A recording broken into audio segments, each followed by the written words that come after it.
मैं प्रदेश के मुख्यमंत्री योगी आदित्यनाथ जी महाराज के चरणों में क्षमा प्रार्थना करना चाहता हूं। मैंने लगातार उनके बारे में 2-3 दिन में कुछ बोला है, उनका अपमान करने की नियत से नहीं बोला। ये तो उनकी पुलिस ने जो हम पर अत्याचार किए तो क्रोधवश मेरे मुंह से कुछ निकल गया। मेरा बिल्कुल भी मेरी मंशा उनका अपमान करने की नहीं थी। तो देखो, चाहे आप सारे मरे, रुकना है नहीं और इनसे कुछ कहना नहीं है। ये पीटे हमें क्योंकि ये नकली मुकदमे करने के लिए तैयार बैठे हुए हैं। ये ध्यान रखना, ये पुलिस हम पे नकली मुकदमे ठोकने के लिए आई है।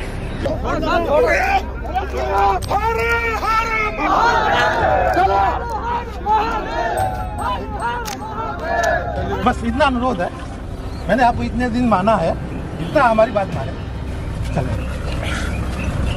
चलो। उत्तर प्रदेश के मुख्यमंत्री योगी आदित्यनाथ जी के ऊपर पिछले दिनों महामंडलेश्वर यति नरसिंहानंद गिरी जी महाराज जी ने कुछ अपशब्द कहे, कुछ गालियां कही। तो हम जानना चाहते हैं कि क्या विषय है, ऐसा क्या है कि जिसे पूरा भारत भविष्य का प्रधानमंत्री देखना चाहता है, जो कि जैसे कि हम मान चुके हैं, हम सभी हिंदू मान चुके हैं कि योगी जी ही भारत के भविष्य हैं। तो उस नेता पर, उस संत से बने राजनीतिज्ञ पर यति जी ने ऐसा क्या कहा और क्यों कहा, इस पर बात करने के लिए मेरे साथ हिमाचल प्रदेश में ऊना और हिमाचल प्रदेश और पंजाब में सक्रिय यति जी के परम शिष्य यति सत्यदेवानंद सरस्वती जी महाराज हमारे साथ मौजूद हैं। इनसे बात करते हैं कि क्या विषय है। महाराज जी, आपका बहुत बहुत स्वागत है। धन्यवाद रवि जी, आपका बहुत बहुत धन्यवाद, साधुवाद है।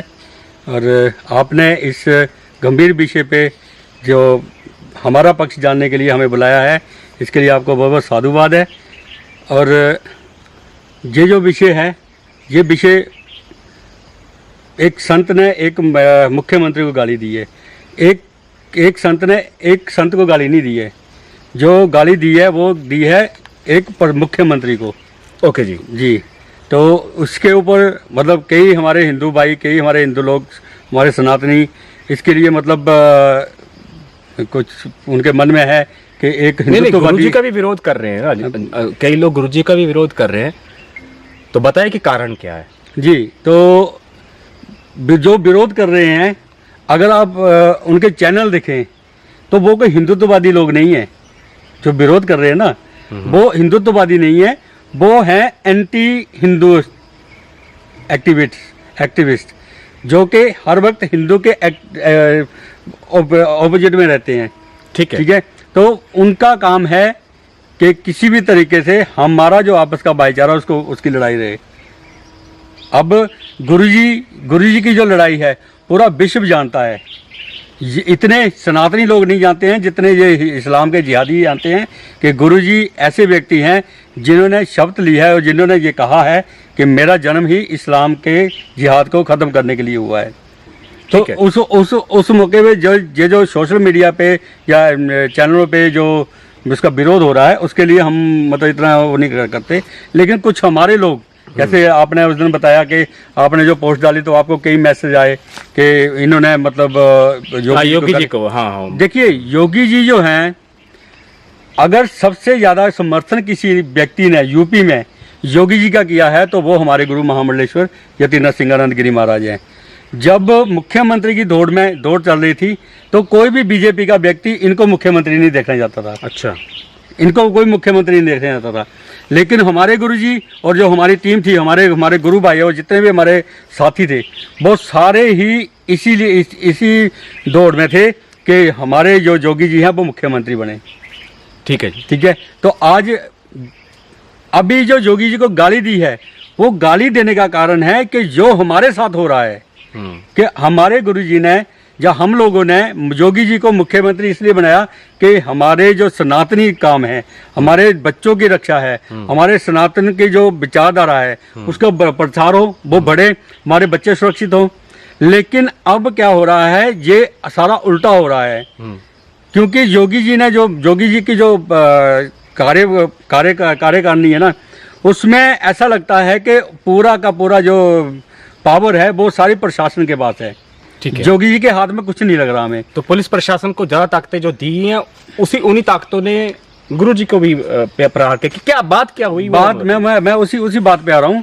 तो वो बात क्या हुई है कि एक नहीं कई ऐसी एक्टिविटी हुई है कि जब भी हमारे गुरुजी सनातन धर्मावलंबियों के लिए, हिंदुओं के लिए जब भी आवाज उठाने कहीं जाना हो तो प्रशासन उसी समय मंदिर में आके उनको रोक देता है। मतलब कहीं भी वो बाहर जाना चाहते हैं, जैसे कि कहीं भी तो जाने देता है। जैसे अभी हिमाचल में 2 बार आए यज्ञ के लिए, लेकिन वो यज्ञ के लिए आए, अच्छा। या मतलब और किसी के लिए आए। लेकिन जब कोई हमारा हिंदू जैसे कोई मर गया, जिसको मार दिया जिहाद, इस्लाम के जिहाद के द्वारा प्रताड़ित हो गया, तो उसके लिए गुरुजी जब आवाज उठाने के लिए जाते हैं तो रोक दिए जाते हैं। मतलब उनको एक जो हिंदू क्रांतिकारी संत के रूप में उनकी जो छवि है वो खत्म करने के लिए प्रशासन लगा हुआ है। तो यही घटना हुई थी कि 1 साल पहले मेरठ के खजूरी गांव का एक दीपक त्यागी था।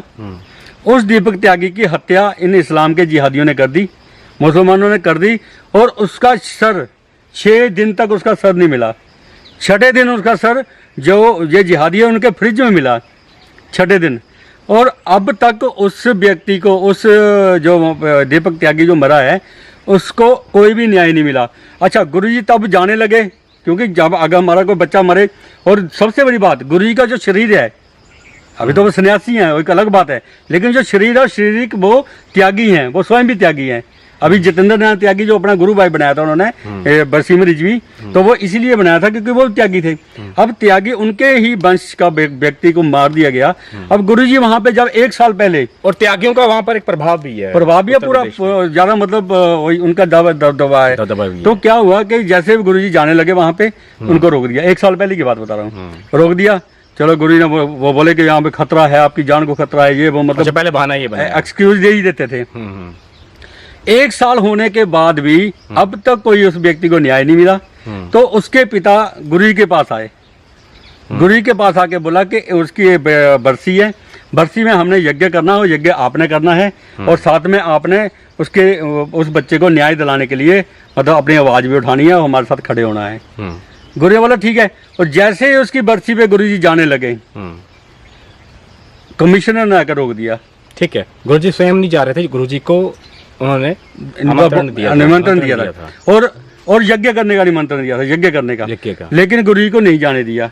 अच्छा, फिर गुरुजी ने क्या किया कि चलो नहीं जाने दिया, कोई बात नहीं, क्या पता योगी जी को नहीं पता चल रहा हो, तो अपने रक्त से पत्र लिखा योगी जी को। और हमारे जितने भी वहां पे गुरु भाई थे, 7, 8, 9 गुरु भाई थे हमारे वहां पे, उन सबको वो पत्र लेकर पैदल यात्रा में भेज दिया कि तुम लोग मंदिर से पैदल जाओगे लखनऊ, गाजियाबाद से लखनऊ जाओगे पैदल, और जाके मुख्यमंत्री जी को ये जो कृत्य यहाँ पे हो रहा है, ये जो पुलिस प्रशासन कर रहा है, इसके लिए उनको योगी जी को अवगत कराना है, ये जाके पत्र उनको दे के आना है। तो वो हमारे गुरु भाई तो चले गए। अच्छा, उसी समय एक कांड और हो गया कि गाजियाबाद में ही एक क्या नाम उसका, पिंकी चौधरी, ठीक है। तो उसने वहां पे क्या हुआ कि एक पुलिस वाले ने, ट्रैफिक पुलिस वाले ने एक हिंदू गाड़ी का चालान कर दिया क्योंकि उसके ऊपर जय माता दी लिखा हुआ था।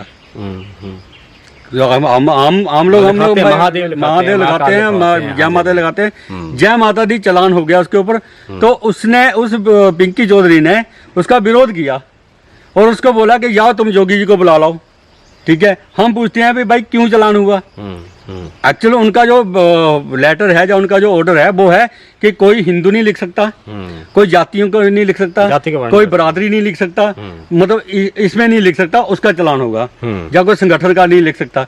लेकिन जय माता दी लिखने पे चालान तो वो भी योगी आदित्यनाथ जी की स्टेट में। अच्छा, उसका जब विरोध उसने किया, और अब देखो, जिसने जो योगी जी को लाए हैं, उनको वो उनके मन में भी होता है यार योगी को हम लाए तो हमारा अधिकार है योगी पे, ठीक है। और तो उसने एक ही विचारधारा, और उसने एक ही विचारधारा, और सबसे बड़े सपोर्टरों में पिंकी चौधरी हमारे गुरुजी, जो कि उस वक्त जब मुख्यमंत्री बने तब वो बजरंग दल का शायद जिला अध्यक्ष था, कुछ ऐसा था, ठीक है। तो अभी तो उसने चलो अपना हिंदू रक्षा दल अलग बना लिया संगठन, तो उसने उसका विरोध किया। तो उसके विरोध करने से वहाँ की प्रशासन ने उसके ऊपर गुंडा एक्ट लगा दिया, और उसकी हिस्ट्री शीट खोल दी। हिस्ट्री शीट मतलब ये हिस्ट्री शीटर है, इसको बेदखल करो, मतलब जिला बदर करो, मतलब जिले से निष्कासित करो इसको। हिस्ट्री शीट खोल दी। तो गुरुजी का शिष्य है, ठीक है। गुरुजी ने उसके लिए कॉल करी कि भाई प्रशासन जा तो ये ऑर्डर वापस ले, क्योंकि तुम लोग हिंदुओं को ऐसे नहीं दबा सकते। चंद ही तो लोग हैं जो हिंदू लड़ रहे हैं, बाकी तो चमचागिरी कर रहे हैं। कोई योगी की चमचागिरी, कोई मोदी की चमचागिरी, कोई अपने विधायकों की चमचागिरी, कोई हिमाचल में तो हिमाचल के हर जगह ऐसे चल रहा है। चंद लोग हैं जो लड़ रहे हैं जी जी। और वो है हमारे गुरु भाई, हमारे शिष्य, हमारे साथी हैं। तो गुरु जी ने बोला कि मैं अपने बच्चों को ऐसे नहीं मरने दूंगा। अच्छा, तो गुरुजी और हमारे जो छोटे नरसिंहानंद है अनिल यादव, वो दोनों चले प्रेस कॉन्फ्रेंस करने और कलेक्ट्रेट की कॉल करने। तो पुलिस, हमारे जो छोटे नरसिंहानंद है उनको भी एक गनर मिला हुआ है। तो पुलिस ने छोटे नरसिंहानंद को कहा कि अगर तुम प्रेस कॉन्फ्रेंस करने गए तो हमने तुमसे गनर वापस ले लेना। जबकि सबसे बड़ा खतरा, गुरु से ज्यादा खतरा हमारे छोटे जो गुरु भाई हैं अनिल यादव, छोटे नरसिंहानंद, उनको भी है। तो अच्छा, तो फिर नहीं जाने दिया, मतलब नहीं वो अरे हमें हमारे गुरुजी ने तो हमें एक ही चीज सिखाई है कि महादेव ने और माँ ने और महादेव ने हमारी मौत का समय तय कर दिया है। तो ये पुलिस वाले क्या बचाएंगे? तो वो पुलिस गया वहां पे, तो उसका गनर भी वापस ले लिया। अच्छा, फिर वहां पे प्रेस कॉन्फ्रेंस करी और कॉल करी कि इतनी तारीख को वहां पे जिला कलेक्ट्रेट में पिंकी चौधरी के समर्थन में सबने इकट्ठे होना है और मैं भी आऊंगा समर्थन। गुरु ने कॉल करी कि सभी इकट्ठे हो, ताकि पुलिस को पता चले कि हिंदू लड़ने वाले अभी मरे नहीं हैं। प्रशासन को पता चले कि जो सनातनी हैं, लड़ने वाले लोग हैं, वो अभी खत्म नहीं हुए हैं। इतना भी बीजेपी का प्रभाव नहीं है, इतना भी नेताओं का प्रभाव नहीं है कि सारे नपुंसक हो गए हैं या सारे गुलाम हो गए हैं। तो उस दिन गुरुजी और हम लोग सब जाने लगे। जैसे ही गुरुजी ने बोला कि अब हम गाड़ी में नहीं जाएंगे, क्योंकि जब गाड़ी में जाते हैं तो आगे खड़े हो जाते हैं, तो गाड़ी तो चला नहीं सकते। गुरुजी पैदल चल पड़े। जैसे पैदल चल पड़े तो गुरुजी के साथ, मतलब हम सब के साथ धक्का मुक्की, रोकने का धक्के दिए, मतलब और गुरुजी मतलब जैसे जाने लगे तो गुरुजी को से धक्का मुक्की हुआ। गुरुजी बेहोश होकर गिर गए रोड पे, सड़क पे, मंदिर के बाहर सड़क पे गिर गए। 3 दफा गिरे, इतनी बदतमीजी करी। और किसके लिए गुरुजी लड़ किसके लिए रहे थे कि जय माता दी लिखा हुआ था, और जिस बच्चे ने उसका विरोध किया उस बच्चे को जिला बदर करने की कोशिश कर रहे थे। तो इस और जब वो जाने लगे तो क्या हमारा मौलिक अधिकार नहीं कि हम भी विरोध करें? तो जब वो जाने लगे तो इतनी बदतमीजी पुलिस वालों ने करी। तो बताओ, एक संत क्या फूल बरसाएगा जोगी जी के ऊपर? क्या अभी इन पर पुलिस वालों के ऊपर? उस तैश में आके, उस गुस्से में आके गुरुजी ने जोगी को गाली दी। गुरुजी ने बोला कि तुम अपने बाप की औलाद हो। तो मतलब क्यों बोला? क्योंकि हम पे तो तुमने कर दिया। हम तो कोई हम हथियार नहीं लेके जा रहे, कोई मतलब हिंदू विरोधी एक्टिविटी, क्या राष्ट्र विरोधी एक्टिविटी भी नहीं कर रहे थे। ठीक है, केवल जाके धरना देना था, लोगों को बताना था। बिल्कुल, वहां पे जागरण का कार्य है, वहां पे ये करने जा रहे थे, लेकिन नहीं जाने दिया। और उससे एक दिन पहले JNU में, जो अलीगढ़ यूनिवर्सिटी AMU में, तो वहां पे जो वहां के थे जिहादी, उन्होंने पूरा प्रोटेस्ट किया किसके? हमास के समर्थन में, आतंकवादियों के समर्थन में किया। और कहा गया कि तेरा मेरा रिश्ता क्या, ला इलाहा इल्लल्लाह। ये कहा कि तेरा मेरा रिश्ता क्या, ला इलाहा इल्लल्लाह। तुम भी मेरे भाई है, मैं तेरा भाई हूं। ठीक है। AMU तो है ही पाकिस्तान की जननी, लेकिन उसके लिए कुछ किया नहीं। उसके लिए जब कुछ नहीं किया तो गुरुजी ने ये बोला कि तूने हमें तो प्रताड़ित कर दिया, तूने हमें तो पिटवा दिया, कुछ भी कर दिया, लेकिन अगर तुम एक बाप की औलाद है तो जाके उस यूनिवर्सिटी पे बुलडोजर चलाओ। तो इसमें क्या गलत कहा? और जब गुरुजी का गुस्सा शांत हुआ तो गुरुजी ने गुस्सा शांत होने के बाद एक माफीनामे का भी वीडियो बना दिया कि मैं गुस्से में आके मैंने योगी जी को ऐसा बोल दिया। तो मतलब ये तो हुई बात। और देखो, वहां पे जो भीड़ इकट्ठी हुई, 10,000 से ऊपर की भीड़ इकट्ठी हुई थी कलेक्ट्रेट में। और जैसे उसके बाद प्रशासन ने सारे कानून वापस लिए, जो भी इल्जाम लगाए हुए थे, गुंडा लगाया हुआ था, हिस्ट्री शीट खोल लिया वापस, सब वापस। तो ये हमारी जीत है। और AMU के जो नेता थे जिन्होंने उस प्रदर्शन को लीड किया था, AMU के उन नेताओं के ऊपर भी पर्चे हो गए हैं। नहीं, पर्चे हुए, लेकिन केवल 4 लोगों पे पर्चे 4 पे पर्चे हुए, बल्कि वो कितनी भीड़ थी। हाँ, 4 को नामजद किया गया, बाकी वगैरह के करेंगे। पर मैं दर्शकों को बताना चाहता हूँ कि AMU का अर्थात ही पाकिस्तान है। AMU ने ही पाकिस्तान को बनाने में एक बहुत बड़ा योगदान दिया है। और एएमयू ही इस भारत के टुकड़े करने की एक जन्मस्थली है, जिसे इन शब्दों में उसका वर्णन कर सकते हैं। एएमयू के ऊपर भारत सरकार प्रति वर्ष 1000 करोड़ मिनिमम तो खर्च करती है। 1200 करोड़ 1500 करोड़ रुपए का बजट जो है इस यूनिवर्सिटी को दिया जाता है, जो विशुद्ध रूप से भारत के खिलाफ कार्य करती है, जिसका इतिहास ही कहता है कि यह हिंदू विरोधी और भारत विरोधी एक विश्वविद्यालय है। इसमें एक बार मोहम्मद अली जिन्ना, जो कि पाकिस्तान का जिसे निर्माता कहा जाता है, जिन्ना की तस्वीर को ना उतारने के लिए ये विश्वविद्यालय अड़ गया था। और इसके इतिहास को जानते हुए भी माननीय प्रधानमंत्री श्री नरेंद्र मोदी जी ने इस विश्वविद्यालय की बहुत बढ़ाई की थी। जिस विश्वविद्यालय ने जो सिंगल हैंडेडली ना सिर्फ बंटवारे के समय 10 लाख लोगों के कत्ल का जिम्मेदार है, बल्कि उसके बाद भी इसकी जो गतिविधियां हैं, यहाँ पर जो पढ़ने वाले छात्र हैं, यहाँ के जो कोर्स है, इसके बारे में अगर आप और जानकारी चाहते हैं तो आप पुष्पेंद्र कुलश्रेष्ठ उनके बारे में आप सर्च करेंगे तो आपको पता लग जाएगा वो वहीं के प्रोडक्ट है और इसी के बारे में उन्होंने कई बातें की हैं। गुरुजी, अब ये मुझे बताइए कि अपने गुरुजी का थोड़ा परिचय दीजिए कि वो इतने अग्रेसिव क्यों हो चुके हैं और हर बार बहुत ज़्यादा कठोर शब्दावली का प्रयोग करते हैं। उनका दर्द क्या है, उनकी और लड़ाई क्या है? हमारे गुरुजी का जो दर्द है, हमारे गुरुजी को ऐसे नहीं है कि मतलब एक व्यक्ति साधारण सा व्यक्ति हो और वो व्यक्ति में आ गया हो, उसको मतलब घर से विरक्ति होगी हो या बिजनेस में हानि होगी हो और फिर उठ के वो खड़ा हो गया हो, चलो मैं संत बन जाता हूँ और मुझे समाज से कुछ नहीं लेना। ऐसे हमारे गुरुजी नहीं है। हमारे गुरुजी रशिया में एमटेक करी हुई है और यूरोप की मतलब यूएसए की सैन्य विज्ञान की डिग्री है उनके पास, टॉपर हैं वो, ठीक है। और वो मैथमेटिशियन भी हैं वही जो यूएसए की। तो मतलब इतने पढ़े लिखे होने के बावजूद भी यहाँ पे आए, वहाँ से यहाँ पे आए, यहाँ पे आके मतलब जैसे हम लोग भी जब इस कार्य में पढ़ते हैं, जब भी लोग हमें मतलब हमारे उन्ना के, हमारे हिमाचल के लोग, कई लोग तो अभी तक हमें समझ नहीं पाए, उनके दिमाग में भी अभी तक यही है कि पता नहीं आगे चल के बाबा ने इलेक्शन लड़ना है। कई लोग तो तब हमारे साथ खड़े नहीं होते क्योंकि पता नहीं बाबा अगर प्रचारित हो गया, बाबा पता नहीं इलेक्शन लड़ेगा। तो यही गुरुजी के साथ हुआ, ठीक है।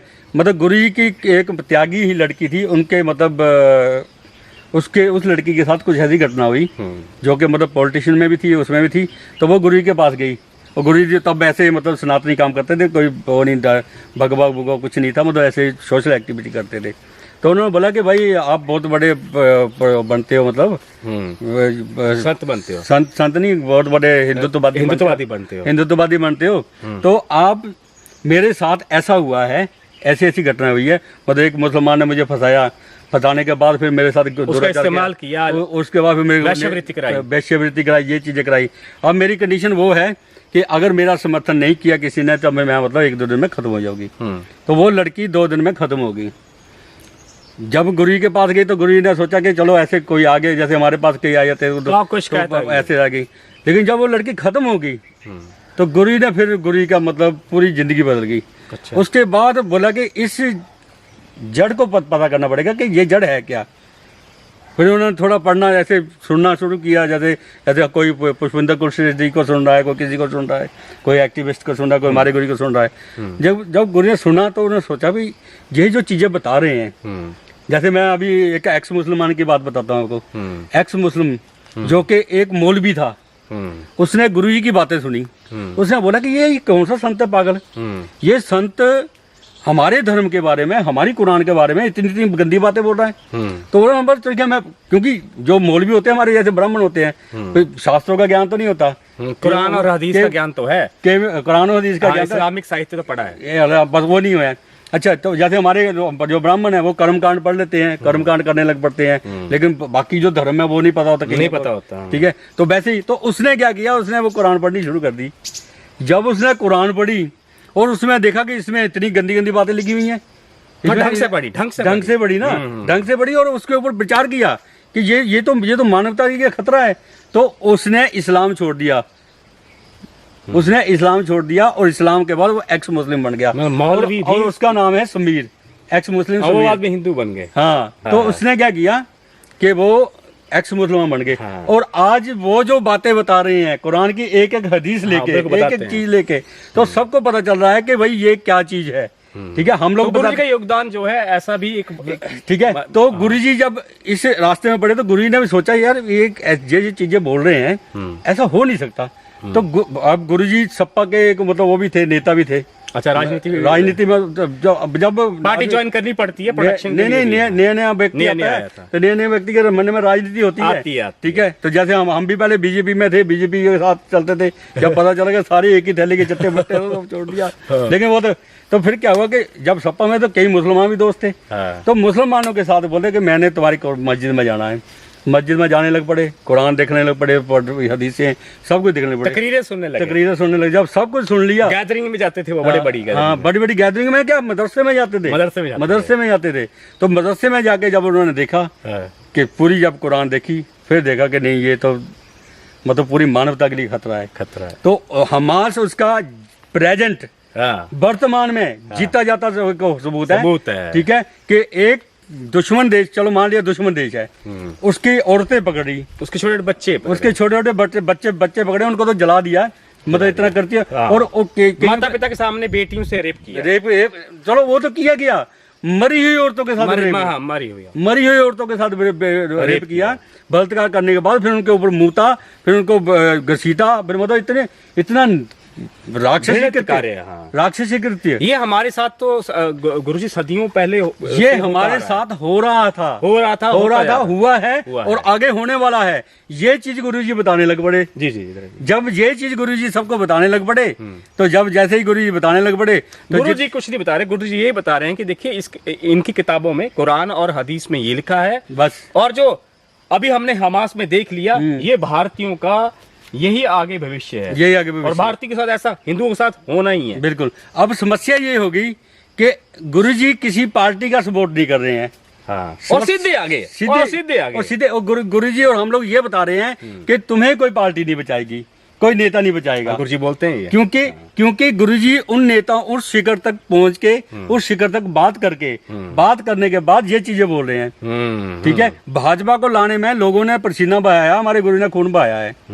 ठीक है, योगी जी को लाने में क्या क्या किया है गुरु को पता है और हमें पता है। ठीक है, और या योगी जी को पता है, योगी जी को पता है। जब योगी जी के ऊपर झूठे मुकदमे लगा दिए थे, रोए थे वो संसद में, लोकसभा में जब रोए थे, तो गुरुजी ने और पिंकी चौधरी ने वहां पे गाजियाबाद में ट्रेन रोक दी थी। ठीक है, और जब एक बार गाजियाबाद में ट्रेन का एक्सीडेंट हुआ, बहुत लोग मरे थे, तो योगी जी सांसद थे, तो वो देखने आए तो वहां के लोगों ने उनको धक्के मार दिए। तो जितने भी बीजेपी वाले थे सारे भाग लिए, जितने भी उनके समर्थक थे सारे भाग लिए। तब गुरुजी और पिंकी चौधरी खड़े हुए। ये पिंकी चौधरी और गुरुजी वही हैं जो गुरुजी के, वो योगी जी के बिल्कुल साथी थे, अंग संग रहने वाले। ये जो आज बोल रहे हैं कि विरोध कर रहे हैं कि भाई योगी जी, हिम्मत ऐसे नहीं हो गई। हाँ। योगी जी के साथ उनका सखा भाव ही रहा होगा, तभी गाली निकाल दी। मैं वही तो ना कि मतलब बोल रहे हैं कि मतलब योगी जी को गाली दी। जो लोग बोल रहे हैं उन्होंने ना तो हिंदुत्व के लिए कुछ किया होगा आज तक, नहीं किया, ना ही तो पार्टी के लिए कुछ इतना किया होगा। सोशल मीडिया पे चर्चा खूब करते हैं, बस सोशल मीडिया पे चर्चा करते हैं, सोशल मीडिया पे, ग्राउंड पे कुछ कार्य, ग्राउंड पे बहुत ज्यादा कार्य। तो मेरा एक अपने भी साथी था, शिष्य था, बोले गुरुजी आप बहुत अच्छा कार्य कर रहे हो, लेकिन योगी जी को गाली। मैं कहा भाई बेटा, जिस दिन तू धर्म के लिए लड़ाई लड़ने लग पड़ेगा ना, तुझे पता चल जाएगा कि योगी जी, मोदी जी या कौन क्या तेरे साथ करेंगे।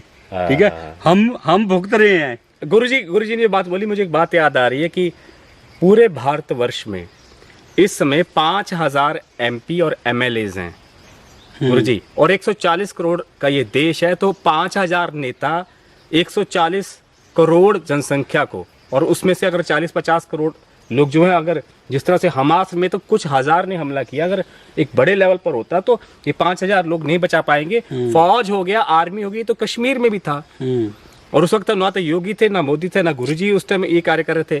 तो उस वक्त आप देख लीजिए कि आर्मी, पैरामिलिट्री फोर्सेस और J&K पुलिस, ये तीनों बल और बाकी बल होने के बावजूद, और इन नेताओं के आंखों के सामने ही हमारे 5 लाख हिंदू भाई जो हैं, भाई बहनें, वहां से वो बेदखल किए गए, मार काट कर सेम हमास की तरह आरों से चिरवा दिया गया था। बिल्कुल।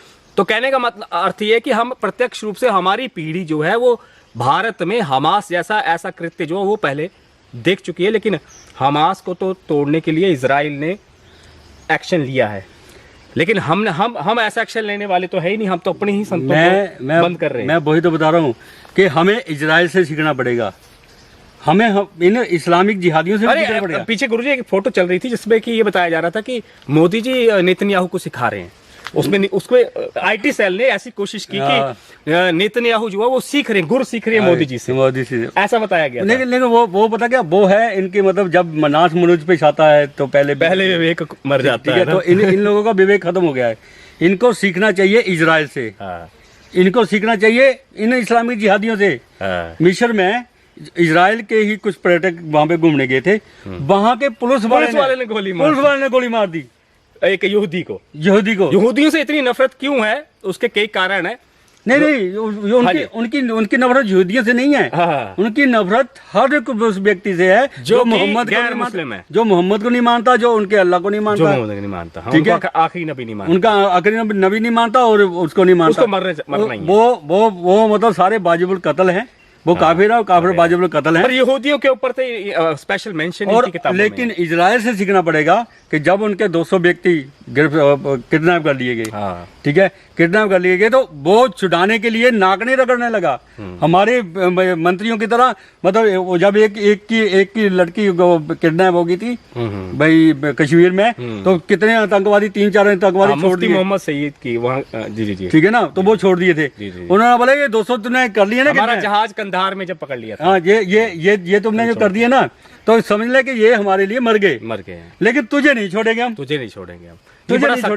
बहुत सख्त इनका एक नियम है। और जैसे अभी हमारी पाकिस्तान आर्मी, मुस्लिम आर्मी थी भारत में, जब पाकिस्तान से युद्ध हो रहा था तो उन्होंने हथियार छोड़ दिए थे ना। नहीं। आज हमें लोग बता रहे हैं कि प्रधानमंत्री जी उस पद पे बैठे हैं जहाँ पे उसको सब देना पड़ेगा।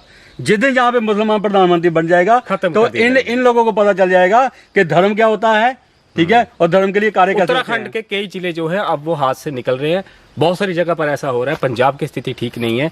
पूरे भारतवर्ष में इस टाइम जिहाद जो है वो पूरी गति से आगे बढ़ रहा है और हम लोग शतरमुर्ग की तरह देख रहे हैं। हम ये सोचते हैं कि कोई राजनेता इस हिंदू समाज को बचा लेगा। हमें लगता है कि हमारा मसीहा आ चुका है और अब हम सुरक्षित हैं। अगर हम सुरक्षित होते तो फिर ये जो अभी नू में मेवात में जो हुआ तो वैसा ना होता।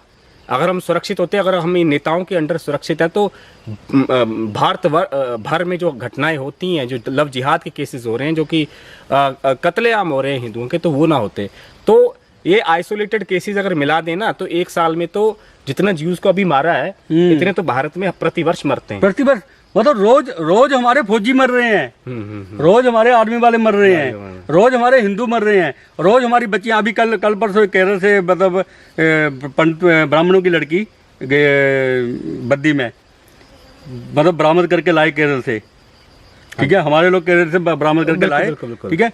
हिमाचल की लड़कियों पर तो टूट पड़े हैं, मतलब रोज हमारी बच्चियां लेके जा रहे हैं। और हम लोग क्या कर रहे हैं, हम लोग कर रहे हैं कि हमें कौन बचाएगा। नहीं, भाईचारा भी नहीं कर रहे हैं। हमें कौन बचाएगा, हमें बचाएगा मोदी, हमें बचाएगा योगी। ना। चलो योगी मान लिया, योगी मुख्यमंत्री है यूपी के, हिमाचल में थोड़ा आएंगे। वैसे योगी जी के ऊपर आपकी क्या टिप्पणी है? देखिए, योगी जी जैसा नेता नहीं मिलेगा, लेकिन योगी जी अच्छे नेता हैं, अच्छे नेता हैं, लेकिन वो भगवान तो नहीं है कि उनके ऊपर टिप्पणी नहीं हो सकती। हमारा जो सनातन पद्धति का जो सिस्टम है, भारत के प्रधानमंत्री के रूप में देखना चाहते हैं। देखिए, सनातन पद्धति का जो सिस्टम है वो सिस्टम है कि राजा से ऊपर धर्मदंड होता, राजदंड से ऊपर धर्मदंड होता था। कि जब राजा कोई गलत काम करता था तो सन्यासी उसको लताड़ते थे, सन्यासी उसको गाली भी देते थे, सब करते थे। लेकिन आज हमारे लोगों ने क्या कर दिया, आज हमारे लोगों ने इन नेताओं को भगवान बना दिया और साधु और खुद बन गए उनके भक्त। और हमारे साधुओं ने इसमें बहुत बड़ी भूमिका निभाई है।